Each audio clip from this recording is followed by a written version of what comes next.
pour que les gens se connaissent aussi. Bienvenue à tous les gens qui sont dans la salle. Installez-vous. Aujourd'hui, je vais faire une présentation pour montrer dans mon projet l'hiver de Ellie comment faire les petites guirlandes comme celle-là ici là, sur Ellie Satine. C'est un projet qui est fait avec la peinture Intense. Donc, pour ceux qui viennent d'arriver, c'est une peinture qui est aquarellable, mais qui est permanente quand elle est appliquée sur un papier. Elle est beaucoup plus permanente. Parce que si on essaie de la réactiver ou de surélever la couleur, bien, elle va vraiment rester imbibée. Elle ne va pas être capable de s'en aller facilement. Fait que pensez vraiment comme une tache d'encre. Parce que Intense, c'est fait avec de l'encre. Fait qu'une fois qu'elle est tachée, elle reste là, elle ne bouge pas. Fait que la façon qu'on va fonctionner, c'est je vais vous montrer comment faire les couleurs, puis faire le petit aura autour. J'ai déjà mon projet de commencer.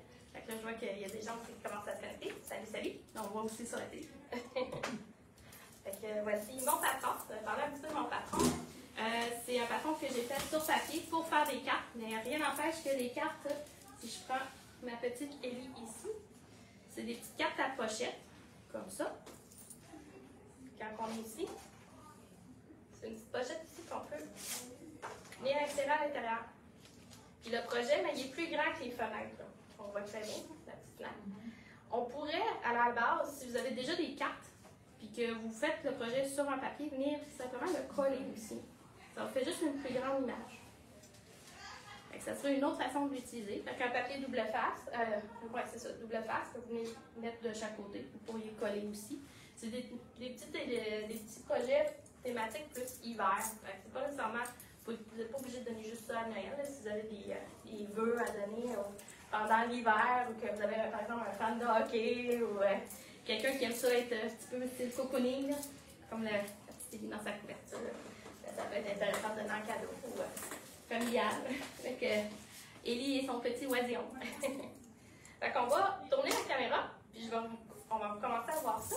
Puis je vais aussi vous montrer un autre produit qui est le Spectrafix Natural Glass, qui est un scellant et une finition pour l'aquarelle et le Intense. Donc, ça fait un beau petit fini que je vais vous montrer aussi. Donc, on va tourner la caméra. Bon. On est retourné. Fait que pour faire la technique des guirlandes, on va travailler mouillé sur mouillé. Donc, on va commencer sur une surface qui est mouillée, puis on va venir rajouter du mouillé. Mais avant, on va faire les petites ampoules. Donc, les ampoules, je vais ici prendre juste... Ça ici, c'est le Black Velvet numéro 4, qui est un pinceau aquarelle. C'est un synthétique avec un poil d'écureuil. Donc, il y a vraiment une bonne capacité à absorber de l'eau, puis à la garder. Donc, je vais juste venir le réveiller. On va venir le mouiller. Je vais enlever un petit peu d'excédent, parce que je ne veux pas trop diluer ma couleur. Puis, je vais venir choisir mes couleurs. Là, ici, je vais y aller simple. J'avais comme déjà calculé à la distance et à quel endroit je voulais mettre chaque couleur. Fait que sinon, je vais commencer par mes boules qui sont jaunes. Le petit truc, c'est quand vous commencez avec le jaune, mais lui, c'est une couleur qui est facilement contaminable. Donc, vous êtes mieux de commencer par ces couleurs-là en premier. Fait que ici, j'ai ma petite boule jaune. Là où je trouve que ma couleur n'est pas assez intense, je peux revenir avec mon godet puis me rajouter de la couleur. Ici, je sais pas si on le voit. Mais j'avais déjà mis une petite goutte d'eau par-dessus pour l'activer avant. Je vais juste m'en remettre. Je vais juste m'en rajouter un petit peu à l'intérieur pour que ma boule soit vraiment très vive. Et ici, j'en ai un autre ici. Fait que quand on veut une couleur uniforme, mais vraiment vive, ça ne sert à rien de faire mouiller sur mouiller. Là, je suis sec sur mouiller. Là, j'ai fait mon jaune, on nettoie à l'eau. Ici, j'ai un bol d'eau. Je travaille tout le temps avec deux. Un bol d'eau sale, un bol d'eau propre. Donc, ça empêche de venir contaminer nos couleurs. Donc, je vais le mettre ici. Fait que ma deuxième couleur qui est dans les plus clairs, c'est mon rouge. Celui-là, c'est le rouge Poppy. Poppy Red. Puis celui-là, c'était le Sun Yellow dans le Intense. Fait que là, ici aussi, je trouve qu'il a l'air trop pâle. Je viens juste en rechercher encore un petit peu. J'en prends vraiment pas beaucoup, là. Ça m'en prend pas beaucoup dans le Intense pour vraiment avoir une couleur qui est vive. Qu'on peut tester à côté aussi. Voilà. Je peux en laisser un petit peu plus aussi L'avantage quand on est sur papier, c'est que quand on est mouillé, l'eau a tendance à rester toujours au même endroit. Fait que j'ai pas besoin d'en mettre un petit peu partout, puis là, ça s'en va. Ça va faire ça si j'arrive avec quelque chose de mouillé puis que je viens à côté puis l'y toucher. Comme ça. Fait que là, j'ai mes 3 rouges. Je lave mon pinceau. Je vais y aller avec le vert, après ça, le bleu. Juste comme ça, je vois que mon vert n'est pas très coloré. Puis ça, l'avantage, comme je disais tantôt à l'extérieur de la caméra, c'est que c'est comme un aquarelle. Quand je travaille comme ça ici, je ne nettoie pas ma palette. Je la laisse sécher. Une fois qu'elle est sec, bien, la peinture va se conserver. Puis quand j'ai besoin de la réactiver, mais je viens juste mettre de l'eau. J'attends peut-être quelques minutes pour que la pâte ramollisse, là. Puis après ça, je viens de bien mélanger. On prend un petit pinceau pas dispendieux pour faire ça, parce que ça abîme les poils là, à force de frotter. Là, moi, j'ai tout un petit pinceau un peu plus cheapette qui me sert à réactiver mes couleurs. Ou si j'ai besoin de faire une grosse quantité de couleurs à l'aquarelle, puis que là, j'ai vraiment une grosse quantité, puis il faut que je mélange. Et je vais utiliser mon pinceau qui est moins dispendieux. Je veux pas... Oups, c'était là que j'avais...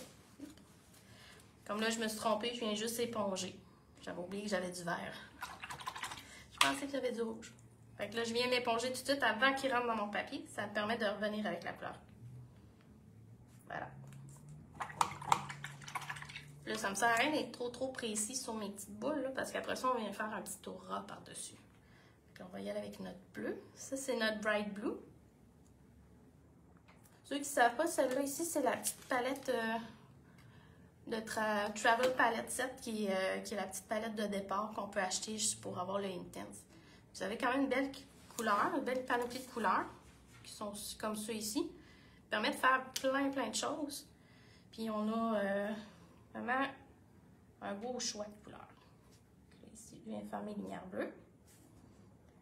Puis là, il fait extrêmement chaud dans le local. Je pense que le monde s'en rend compte aussi. Puis la couleur sèche vraiment vite.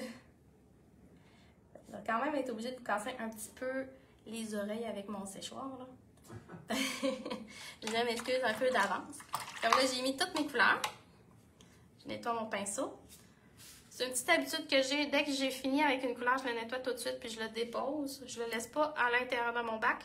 C'est des pinceaux qui sont dispendus. On veut pas qu'ils finissent par faire une couette de travers puis qu'on l'ait oublié. Fait que ça nous permet de les garder plus longtemps et plus beaux. Fait que je viens avec mon séchoir. Là, je vais prendre je l'ai déjà ajusté tantôt. Je le mets à tiède. Je le mets pas à chaud. Tout est en train de décrocher sur le mur. Voilà, je vais juste vérifier. C'est déjà sec. Bon. Fait que là, quand on veut faire notre aura, comme ça ici, là, je vais travailler mouillé sur mouillé. Fait que je vais venir chercher un pinceau qui est un petit peu plus gros, parce que je veux vraiment venir mouiller toute ma section, sauf où mon oiseau, avec de l'eau claire. Fait que je vais chercher ma section où c'est que j'ai mon eau propre. Pas où j'ai nettoyé tantôt. L'eau propre. Je ne vais pas colorer mon fond, je veux juste le mouiller. Puis là, je viens appliquer une couche d'eau. Là, j'ai déjà de la couleur en arrière. Là. Je ne vais pas frotter. C'est la même chose avec l'aquarelle. On peut rajouter de l'eau. Puis vous voyez, je passe par-dessus mes lumières là, que j'ai faites par-dessus. Que j'ai faites avant. Puis là, je vais peut-être être un petit peu plus généreuse sur l'eau vu la température. Il fait très chaud. Donc, mon papier est très sec. Il va avoir tendance à boire beaucoup. Mon fond, là, c'est juste mon Deep Indigo avec mon Bright Blue que j'ai fait. En dégradé avec le panneau un peu surélevé pour que les couleurs aillent se mélanger ensemble. Puis, je suis venue par après, avant que la peinture sèche, mettre du sel. C'est ça qui fait les petits grains à l'intérieur. Là, je vais vraiment m'assurer. Là, je me penche. On ne voit pas vraiment la caméra, mais je vais venir vraiment me pencher là, pour être sûr que j'ai pas oublié les endroits où c'est qu'il n'y a pas d'eau. Parce que s'il n'y a pas d'eau à un endroit, la peinture ne va pas être capable de se diffuser puis faire une belle petite auréole là, autour. Puis là, je vois qu'il sèche tellement vite. Ça n'a juste pas de sens. Ça, c'est quelque chose à considérer un petit peu si vous faites ça à la maison, puis que vous avez un chauffage électrique en plein hiver, là, vous allez voir que c'est pas la même game que quand on est en plein été à 100% d'humidité. Puis que là, on va peut-être plus utiliser le séchoir là, quand on a besoin de sécher. Bon, là, je vois, quand on se penche de côté là, avec la lumière, il faut vraiment que vous voyez qu'il y ait de l'eau partout, surtout autour des guirlandes. Fait que là, ce qu'on va faire, je vais encore commencer par ma couleur qui est claire. Je vais juste me réassurer que mon pinceau est bien propre parce que je vais avec le jaune en premier. Je vais venir chercher mon jaune. Je viens imbiber mon pinceau. Puis je vais juste venir faire une petite touche sur la lumière. Là, je fais sauter mon pinceau dessus. Puis ça, c'est l'eau qui va venir faire mon effet. Fait que là, j'en ai un autre jaune. Je vais juste remettre un petit peu de peinture. Là, je viens faire sauter sur ma petite boule. Je peux venir l'aider en chevauchant un peu le côté. Là, c'est lui qui vient comme... L'eau va par elle-même s'en aller. Si on trouve que il a tendance à s'en aller plus d'un côté que l'autre, je viens nettoyer mon pinceau. Là, je suis avec de l'eau simplement. Puis, je peux venir l'aider en le mélangeant légèrement tout le tour. Juste comme ça. Il faut penser que quand je mets un petit peu d'eau, mais la couleur va revenir comme un peu vers le centre. Fait que lui ici, je peux juste revenir faire un petit contour. Puis là, en le remouillant aussi, mon papier est quasiment sec. Il va falloir que je le mouille encore. Je viens vraiment nettoyer mon pinceau. Fait que là, je vais laisser mes boules jaunes comme ça. Je vais aller faire les autres. Si advenant que je vois que, finalement, en séchant, des fois, le jaune a tendance à s'atténuer un peu en séchant, puis qu'il en manque, mais je refais l'étape. Je reviens sécher à cœur pour être sûre, puis après ça, je reviens faire ma couleur par-dessus. Fait qu'il faut penser que quand on veut plus que ça bouge, on fait sécher, puis quand on veut que ça bouge, on essaie de garder humide. Comme là, mon papier, il est quasiment comme à 50% sec. Fait que là, si je mets ma couleur tout de suite, elle ne bougera pas vraiment.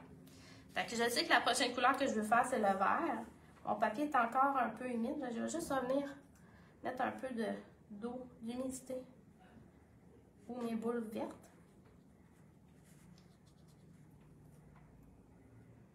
Puis là, je fais attention pour rentrer où ce que j'ai mon jaune.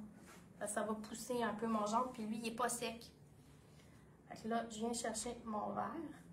Puis ça, c'est important aussi quand vous travaillez avec les peintures très fluides, les mélanger à chaque fois que vous venez les prendre. Même si ça fait juste 2-3 minutes que vous n'y avez pas touché, mon vert, comme par exemple, il a déjà commencé à se séparer. Fait que je viens tapoter, puis là, je viens sauter sur mes boules. Là, c'est elle-même qui va faire mon petit halo. Comme ça. Pendant que c'est encore humide. Comme là, ici, mais j'avais passé sur mes boules bleues, sauf celle-là. Fait que je vais venir mouiller un petit peu celle-là aussi. Celle-là est encore un petit peu humide. Puis celle du centre est humide, ça, c'est pas de problème. Je vais revenir avec mon bleu. Tap, tap. J'enlève tout le temps une petite affaire de couleur, comme juste la première goutte. Là, je viens sauter.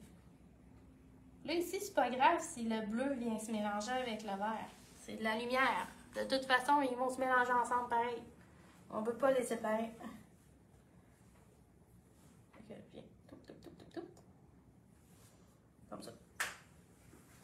Là, ici, c'est sûr que mon fond, il est plus bleuté. Fait que lui, je pourrais revenir avec une couleur qui est un petit peu plus forte. On va rajouter de la couleur. On voit-tu quand je mélange? Oui? Ok, parfait. Je vais juste en remettre un petit peu. Fait que c'est travailler par étapes. Quand c'est les premières fois qu'on le fait, on peut y aller plus doucement, faire sécher, recommencer. Alors, on voit plus. On voit-tu quand même bien à la caméra? Oui? Bon, parfait. Moi, je travaille à l'aveuglette, c'est vous qui voyez ce que je fais. Je vois, mais des fois, ce qui arrive avec les reflets, la caméra ne voit pas. Tu as 2 palettes de couleurs? Bien, ça ici, c'est mes mélanges. Ça ici, c'est mes couleurs pures. C'est comme mes godets. Okay. Fait que ici, je viens juste charger mon pinceau pour avoir plus de pigment. Puis je fais mon mélange ici. Si supposons que j'ai besoin d'avoir moins de pigments, supposons que je veux une couleur qui est très diffuse, très diluée, ben là, je vais rajouter de l'eau dans celle-là. Ça me sert à rien de mettre plein d'eau dans lui, il va tout le temps vouloir avoir une couleur super intense parce que mon godet il est là. Comme par exemple, quand je faisais les oiseaux, ben là, je prenais par exemple mon bleu, puis lui, je venais faire, supposons, une couche, mais je commençais jamais très intense. Et je venais mettre juste une petite couche. Donc, je vais en faire juste la petite aile. Quand j'ai des endroits qui a des ombres, je vais vite, là, ça dépasse un peu. Là. Comme là, je suis encore mouillée. Puis, supposons, je dis, je veux plus d'ombre ici. Mais là, je pourrais venir chercher mon godet, en prendre sur mon pinceau, puis juste venir mettre de l'eau un peu à l'intérieur, puis venir juste taper. Lui, il va faire mon ombre. J'ai un ombre ici. On va mettre ici. En dessous du foulard, normalement, il y a un petit peu plus d'ombre. Fait qu'on vient d'en mettre là. Puis lui-même, quand je suis mouillée sur mouillée, comme là, je suis mouillée sur mouillée parce que c'est la même couleur. Fait qu'il va comme se mélanger par lui-même. Mais comme là, ici, là, il est déjà sec. Il fait tellement chaud qu'il est déjà sec. Si j'essaie de faire ça, ça ne marchera pas. Mais je pourrais faire des ombres plus étroites, plus définies. Donc là, c'est pas mouillé, là, c'est sec. Là, c'est mouillé plutôt, puis là, c'est sec. Fait que je suis capable de juste faire des petites lignes.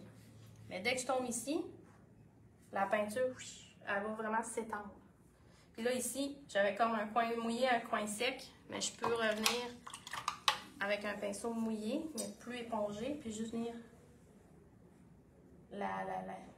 comme la travailler pour l'empêcher de sécher, puis juste comme effacer ma ligne qui est moins belle.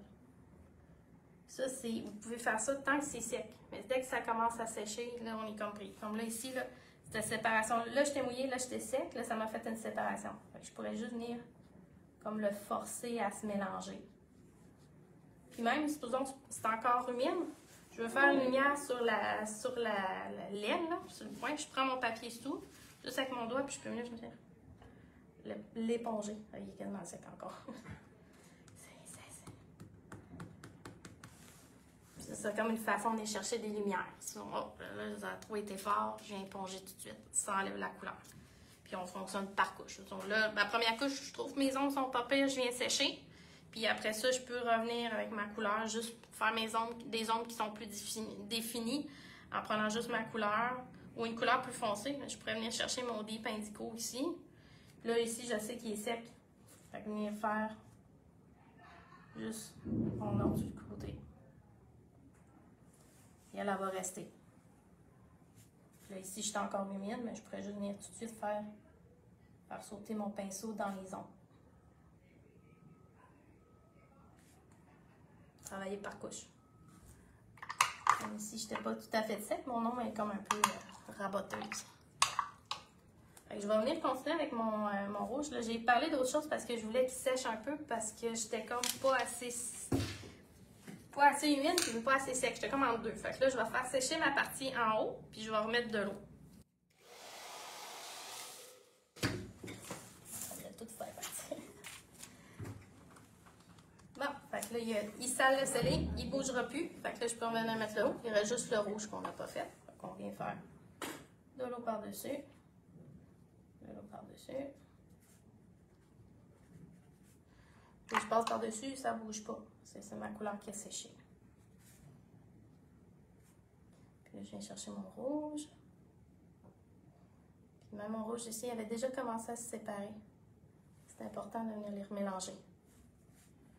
Et je peux venir juste faire tout. Là, lui, il est plus intense. Là. Il s'en va tout de suite. Ils ont mis des DEL plus forts. Puis il y a un petit truc aussi, comme dans mon plumage, on le voit pas très bien sur la photo sur le dessus, mais quand on regarde sur Ellie ici, on voit que j'ai un peu de couleur sur le dessus des plumes. Comme ici, j'ai un petit peu de jaune, ici j'ai un petit peu de vert, ici j'ai un petit peu de rouge. Fait que ça, je l'ai fait aussi mouillé sur mouillé. Fait que je viens, comme là ici j'ai mes ailes qui ont un petit peu de bleu déjà. Fait que je viens mouiller à l'eau claire, comme ça ici. Puis là, je peux venir chercher mon rouge. C'est quel genre de papier que tu as? Ça, c'est un papier aquarelle. Un papier aquarelle. C'est du papier aquarelle. Okay. Je vous conseille fortement d'utiliser un papier aquarelle. Oui, parce qu'à force d'être mouillé comme ça, ah oui, il va tout tomber. Ouais. Puis là, j'ai été un peu trop fort. Je peux venir juste l'éponger un peu. Puis là, j'ai mon pinceau avec de l'eau. Puis je peux juste venir l'adoucir un peu. Comme ça. Fait que là, ça fait comme mon ampoule rouge reflète sur mon plumage.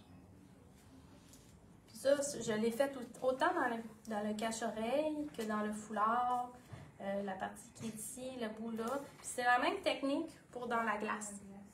Fait que les ampoules ici, je viens mouiller, puis je viens faire juste des petites touches de couleur. Comme là, ici, j'ai une petite touche d'eau. On va venir l'éponger juste pour être sûr qu'elle ne fasse pas de cochonnerie dans mon reste. C'est un peu comme ça que je fonctionne pour ça. Je voulais aussi vous montrer puis vous parler du produit Natural Glass, c'est comme une cire liquide qu'on peut mettre. Il y en a beaucoup qui vont utiliser la cire pour sceller les aquarelles. Comme là, ici, j'en ai mis. Ça donne un effet un petit peu plus brillant au papier. Comme là, ici, j'en ai ici aussi. On va peut-être un petit peu mieux sur celui-là, parce que j'ai moins de couleur. Fait qu'on voit la séparation. Ici, ça, c'est le papier. Puis ici, c'est le produit Spectrafix Natural Glass. Donc, on voit que ça fait comme un effet un peu semi-lustré. C'est ça qui est plate des fois à l'aquarelle. On veut avoir quelque chose qui a un petit peu de lustre, mais c'est pas tous les vernis puis tous les produits qu'on peut utiliser. Surtout comme moi, j'ai bien de la misère avec quelque chose qui est à base d'aérosol. Ça me donne mal à la tête. Les odeurs sont trop fortes. Puis ça, ici, c'est à base d'eau. C'est un liquide. Elle vient en bouteille en spray. C'est juste que moi, je l'ai acheté comme en vrac, donc on l'avait comme ça. Puis je l'ai mis dans des petits pulvérisateurs, comme ça ici. L'important, c'est que vous ayez un pulvérisateur qui a une brume qui est très fine, pour que la première couche que vous allez faire, qu'elle soit uniforme, mais vraiment douce, vraiment fine, pour ne pas réactiver la couleur. Surtout si vous êtes à l'aquarelle. Là, j'étais avec le Inktense, ça va me pardonner un peu plus si advenant qu'il y a une petite goutte qui vraiment va s'imprégner dans un endroit où j'ai beaucoup de couleur. Bien là, j'ai plus de temps pour dire, ben, je vais me chercher mon papier tout, puis je vais venir éponger. Et au pinceau, ça ne fait pas? Je l'ai essayé au pinceau, puis c'est trop d'un coup. C'est trop d'un coup, c'est ça ça. ramasse la couleur? C'est ça. Fait qu'en spray, ben, je dirais, peut-être que ça marcherait mieux. Je n'ai pas fait le test encore, mais si je faisais, supposons, au spray, 2-3 applications fines, puis après ça, venir avec le pinceau. Ou comme par exemple, sur celui-là, j'ai 4 couches. 4 ou 5 couches par-dessus. Si je me dis, je veux vraiment que ce soit intense, là. Puis là, je reviens. Bien, là oui, c'est sûr que ça va marcher parce qu'il est tellement scellé. Il est déjà protégé. C'est ça, parce que lui, là, c'est l'eau perle, là. Quand que j'arrive ici, et là, c'est mon papier. L'eau est déjà en train de rentrer dedans. Lui, c'est... J'aurais de la misère, là. Je peux pas revenir avec l'aquarelle par après par-dessus, là. Il va rester comme ça. Il bougera pas du tout. Je vais juste fermer ça. Quand on parle de produits de finition, on essaie de ne pas en mettre sur nos produits. Celui-ci, je vais le tasser. Voilà. C'est un peu comme la gomme réserve, ça sème pas. Fait que là, je vais juste lui donner un petit coup de séchage un peu parce qu'il est encore un peu humide. C'est vraiment important qu'il soit sec à cœur. Là, j'ai 2 bouteilles, c'est parce que j'ai des mini contenants. Si vous avez la grosse bouteille de Spectrafix, là, vraiment le fixatif, là, puis qu'elle est vide, vous pourriez mettre ce produit-là à l'intérieur. Ou la grosse bouteille blanche. Jusque là, je voulais plus le tester, puis finalement, j'adorais le produit. Là. Je vais me racheter la bouteille, mais là, je ne l'avais pas. Fait que je vais y aller avec les mini pulvérisateurs. C'est ceux de Ranger. Ce qui est important la première fois avant de le faire, enlevez pas votre aquarelle de votre panneau tout de suite. Parce qu'on parle de quelque chose de humide qu'on vient mettre dessus. Donc, ça va faire peut-être gondoler un peu votre papier. Vous êtes mieux de la laisser sur votre panneau fixe. Si vous savez que vous allez mettre, que ce soit la brune fine de Spectrafix ou que ce soit un produit comme ça de finition ou même en spray, si vous mettez le Camard par exemple, je vous conseille de le laisser sur votre panneau. Comme ça, vous êtes sûr qu'elle ne bougera pas. Dans le sens qu'elle ondulera pas avec l'humidité. Puis en même temps, ben, il ne bougera pas, c'est sûr, parce que là, je vais sécher entre les couches. Fait que là, votre feuille partira pas au vent. Première étape, ça va être de tester ailleurs que sur votre projet. Je ne sais pas, moi, si ma buse a commencé à sécher ou qu'il y a une petite cochonnerie ou qu'elle décide qu'il y a de l'air à l'intérieur, puis après ça, du produit, puis elle a de l'air. Fait que là, je viens vraiment tester. Elle va bien, j'ai pas de petite obstruction. Fait que là, je vais revenir, mais je vais me mettre vraiment loin pour avoir une brune qui est large, mais qui n'est pas concentrée. Et là, si tu fais ça, tu pourras plus le finir. Je pourrais plus le finir. Okay. Pas grave. Je l'assume. Fait que je viens juste en mettre un petit peu. Là, je fais pas de lac, là. Fait que là, j'en ai. On voit un peu les petites gouttelettes, là. C'est très, très, très fin, là. J'ai pas de lac, j'ai pas de grosse quantité. Le produit, il sent pas fort. C'est pas une grosse odeur. C'est fait avec une cire. Puis le Spectrafix, c'est fait avec la protéine de lait aussi. C'est ça qui vient fixer, sceller le papier. Fait que là, je vais juste venir sécher la première couche. Elle est déjà sec. Quand je disais que j'ai été vraiment fin, c'est à cause de ça. Fait que la première couche est faite. Moi, ce que j'aime faire pour être sûre d'éviter les petites erreurs humaines de j'ai manqué un coin, je prends mon panneau, je vais faire un tour de 90 degrés. En même temps, ça me fait penser, OK, là, j'ai fait une couche, je prends la deuxième. Fait que ça me fait en même temps calculer le nombre de couches. Je suis maman, hein, je me fais déranger tout le temps. On apprend des trucs. Fait que là, je me mets encore loin, là. Je suis encore loin. Je vais faire ça pour les 3 prochaines couches. Vraiment mince et délicatement. C'est la même étape qu'avec le Spectrafix fixatif. Fait que là, pas plus. Fait que là, je vais le laisser, soit qu'on peut le laisser sécher à l'air, ou je vais le faire sécher au séchoir, c'est plus vite. Mais désolé pour vos oreilles. Il est déjà sec. Parce que là aussi, il y a le papier qui vient tout absorber mon produit de finition. Puis là, je pense que peut-être dans la salle, vous avez senti, là, il commence peut-être à avoir une petite odeur. Là. Mais c'est pas une odeur qui est forte, qui est désagréable. Fait que là, je le retourne encore. Comme ça, je suis sûre d'avoir un peu partout. Prendre celui qui est ouvert, que j'ai testé tantôt. Là, je suis à peu près au tiers de ma bouteille. Fait que là, je remets une autre couche, mais encore mince.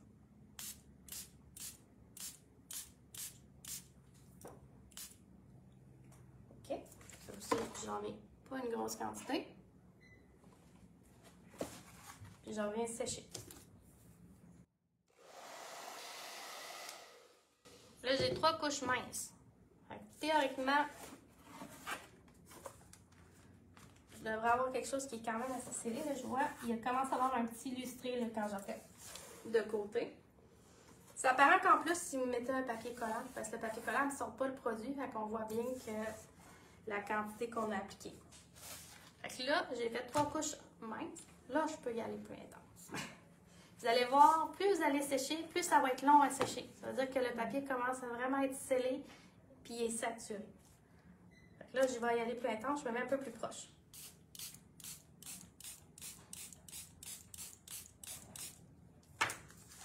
Là, on voit, là, c'est illustré, là. Je ne l'ai pas trop mis ici, de toute façon, c'est juste du papier, il n'y a pas de couleur. Puis, on revient sécher. Et comme ici, là, je vois que l'eau a comme été accumulée, là, je vais juste venir l'éponger. Juste pour pas que ça fasse des coulisses non plus. Et on le voit aussi, mon papier a un petit peu ondulé. En séchant, moi, je le vois un petit peu bouger. Ça veut dire qu'il y a quand même beaucoup de produits, là. Il y a beaucoup d'humidité dans mon papier. Fait que je vais vraiment le faire sécher. Je dirais, à partir d'ici, là, moi, je commence à voir, selon l'angle, que le papier est un peu lustré. Et ici, je pensais qu'il était encore humide, mais c'est juste parce que j'avais plus d'accumulation de cire sur le dessus. Fait que là, on va à ma 4e. Là, je vais y en mettre encore un peu intense. Puis vous allez voir, plus j'en mets, plus il va devenir lustré, mais plus c'est long à sécher.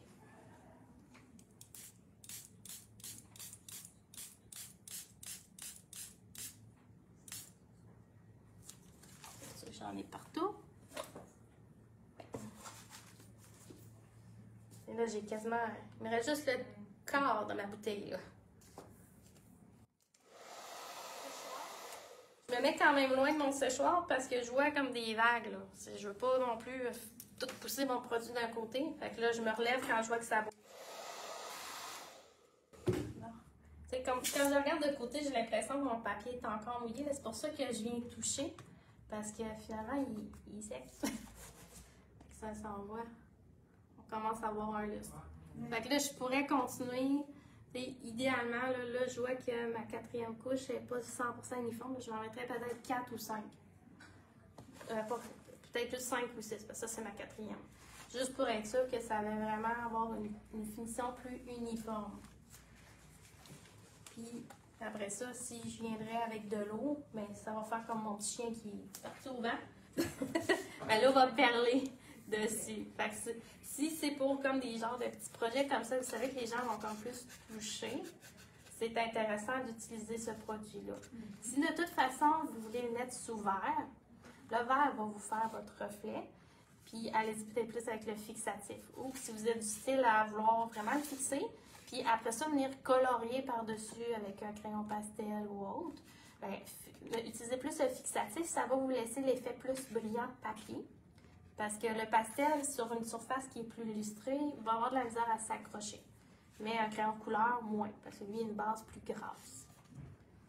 C'est pas mal ça. J'espère que je vous ai appris quelque chose. Merci. Merci aussi à toutes les gens qui étaient en ligne aussi. C'était la technique pour apprendre comment utiliser le Spectrafix Natural Glass. Puis faire les petites guirlandes. Merci. Merci.